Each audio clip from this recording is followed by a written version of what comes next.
Армысыз құрметті көрермен, менің каналыма қош келдіңіз. Бүгін өңір жиекті жинайтын боламыз. Осындай 3 таспа дайындап алдым. 2-3 бұрыш, 1-4 бұрыш. Енді осыны жинайтын боламыз. Алдыңғы видеода осындай таспалардың қалай жасағанымды көрсеткен болатынмын. Көрмесеңіздер, қарасаңыздар болады. Осындай 3 бұрыштың біреусін жасап көрсеттім, қалғанын түсірген жоқпын. Түсінікті деп ойлаймын. Енді осыны жинайтын боламыз. Фурнитурный магазиннен осындай керекті фурнитураны сатып алдым. Енді осыларды жинаймын. Осы детальдан бастайын деп тұрмын. Бұл деталь өңір жиектерді қосқан кезде тұмардан кейінгі 3 бұрыштан кейін қойылады. Міне осылай қойылады. Осының бәрін шынжырмен бір-біріне жалғап жинайтын боламын.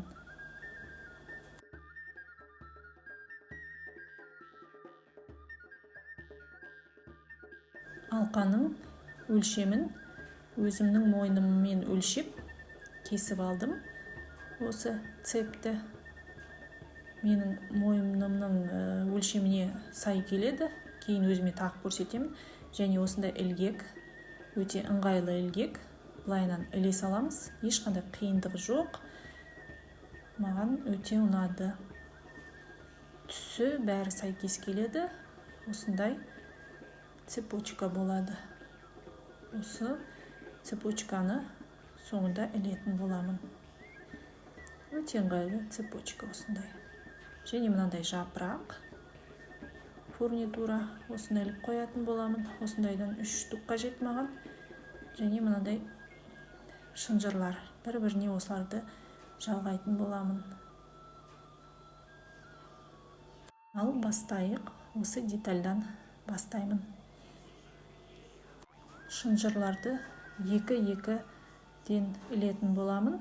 2 шынжырдан солай мықтырақ болады және әдемі көрінеді. Енді бұның бәрін мен жинаған видеоға толық салмаймын. Басын осылай көрсетемін. Осындай инструменттеріңіз болу керек. Бұның бәрі фурнитура магазинінде сатылады. Сайттардан да сатып алсаңыздар болады. Осылай бәрін жинаймыз. Жинап аламыз. Кейін қазір жинап болғаннан кейін толық әшекейді көрсетіп біраз әңгіме айтатын боламын.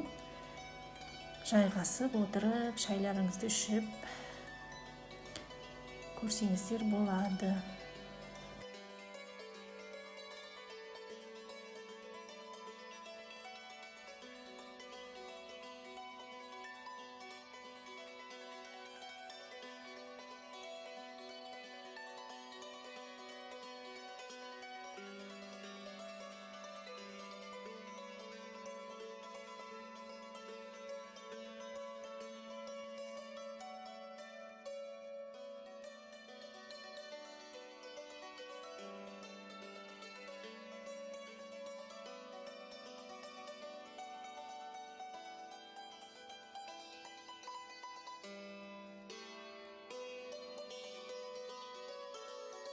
Өңір жиек дайын болды. Осындай әдемі заманауи өңір жиек болып шықты. Бұл өңір жиек тұрмыс құрған балалы шағалы келіншек тағатын бұйым. Байырғы заманда мұндай өңір жиекті байлардың, хандардың, ауқатты адамдардың әйелдері зергерлерге тапсырыс беріп жасататын болған. Әрбір адамның енді қолы жете бермеген. Себебі мұндай бұйым күмістен, алтыннан жасалынған болғандықтан өте бай ауқатты қыз келіншектер тағатын болған. Мұндай өңір жиекті тек қазақтар емес, түркі тілдес халықтар арасында бір-біріне ұқсас өңір жиек. Бұны қырғыздар да тағады, өңір жиек деп айтылады меніңше. қырғыздарда да, өзбектерде де, түрк тілдес халықтардың көбінде осындай алқа бар. Мен видеоны түнде түсіріп отырмын. Бізде 2-3 күн болды Алматыда өте тұманды ауа райы, сондықтан күндіз түсіруге мүмкіндік болмады. Сондықтан барына қанағат. Ал енді өңіржиектің таспалары жайлы айтайын. Мынандай жалғыз тұмарды жасөспірім қыздар, тұрмыс құрмаған қыздар тағады. Осылайынан жалғыз тұмарды осылай тұрмыс құрмаған қыздар тағатын болған. Ал егер оған мына таспа қосылатын болса, қыз баланың қалыңдық болғанын білдіретін болған. Мен қалыңдықпын деп осылай тағып жүретін болған. Құда түскенде, құда түсіп келгеннен кейін осылай тағып жүрсе, бұл деген бұл қалыңдықтың белгісі болып саналады екен. Мұның ішіне емдік шөптерді салып, кепкен шөптердің дәндерін осының ішіне салып жүрген, оның жұпар иістері шығады ғой, неше түрлі шөптер біздің даламызда, жайлауда өскен.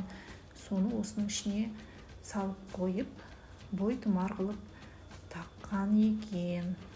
Біліп жүріңіздер, мен өзімде осыны зерттегенде сондай ақпаратты оқыдым. Мұнан кейін мына 4 бұрыш қосылады.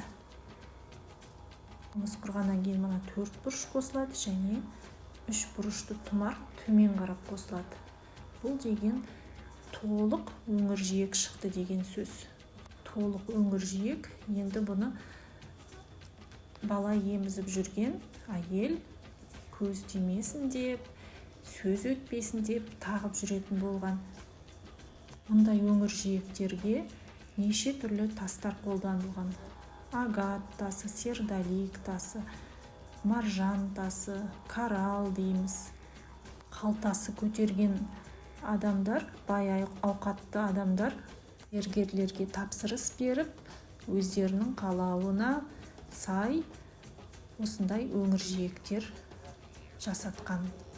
Қазіргі заманда енді күмістен, алтыннан қалтаңыз көтерсе жасата бересіз әрине, бірақ менікі қолдан шыққан бұйым, инемен тігу арқылы. Бұл деген өте сондай қайталанбас бір дүние.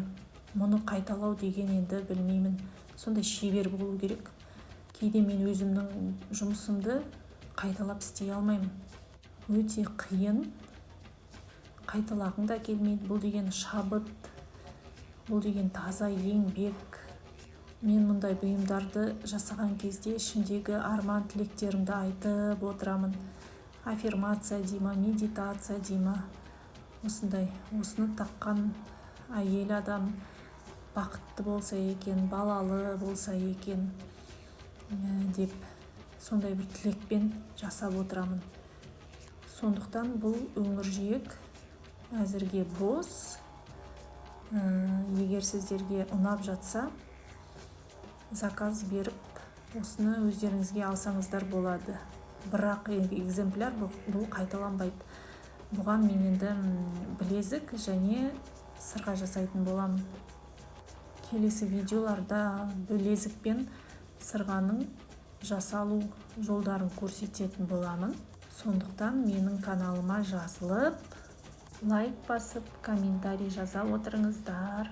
Тегін мастер-класстар көріп, өздеріңізде жасап көрсеңіздер болады.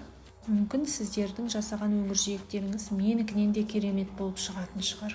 Қайталанбас бір дүние шығады. Қорықпаңыздар. Өздеріңізді жаңа бір дүние жасауға сынап көрсеңіздер болады.